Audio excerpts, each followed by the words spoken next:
Kung ano nga ang puno ay siya ang bunga. Kagaya ng ginawa ni Divina dito kay Ramon.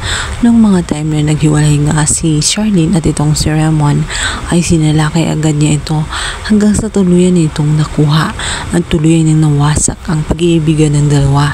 Ganon din ang kanyang anak na si Libby kung saan nung mga time na naroon nga itong si Xavier niya ito at kinausap niya ng maayos na siya lang ang makakatulong para tuluyan niya makalimutan itong si Princess. Nagpauto naman itong si Xavier at dahil nga sa itong lito itong si Xavier ay sumama siya dito nga kay Libby para sa ganoon ay mabawasan at gumana ang kanyang pakiramdam.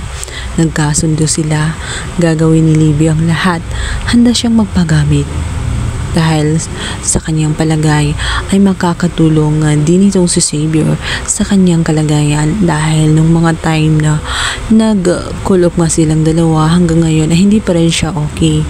Makakatulong din siya sa kalagayan nga nitong si Xavier dahil pareha sila na inayawan ng kanyang mga mahal sa buhay.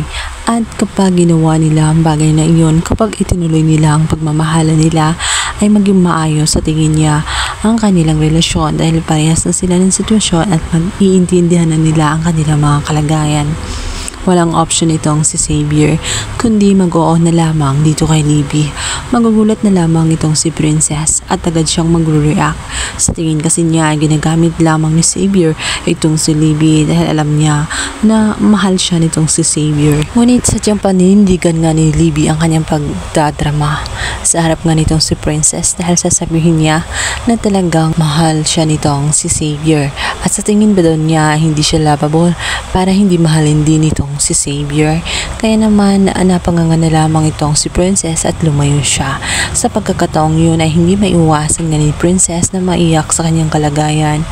Ito na nga kaya ang time na magigising na rin siya at tuturuan din niya ang kanyang puso na umibig dito kay Justin or makipagkasundo na rin siya kay Justin para tuluyan silang dalawang makamove on.